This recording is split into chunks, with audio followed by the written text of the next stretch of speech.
4000 বছরের প্রাচীন, 4 ফুট লম্বা, অত্যাধুনিক আকারের তরোয়াল, হারপুন, ছুরি, ত্রিশূল, বর্শা ইত্যাদি অত্যন্ত ধারালো তামার অস্ত্র মাটি খুঁড়ে পাওয়া গেছে ভারতের উত্তরপ্রদেশের মঈনপুরের গয়েশপুর গ্রামে। মোট ৩৯টি অস্ত্র পাওয়া গেছে। আমাদের পূর্বপুরুষদের প্রায় 4000 বছর আগের এই অস্ত্র সম্ভার দেখে আশ্চর্য হয়েছেন প্রত্নতাত্ত্বিকরা। এর থেকে জানা যাচ্ছে দ্বিতীয়বার যে প্রাচীনকালেও ভারতীয় সেনাদের কাছে উন্নত অস্ত্র ছিল। শাস্ত্রবিদরা বলেছেন এসব অস্ত্র দাপর যুগের।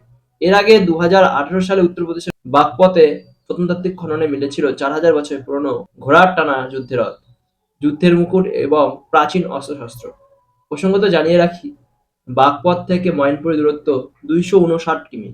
স্থানীয় একজন কৃষক বাহাদুর সিং ফৌজি তার 2 বিঘা জমি সমতল করার সময় তিনি মাটির নিচ থেকে প্রচুর পরিমাণে তামার এই অস্ত্রগুলো পান।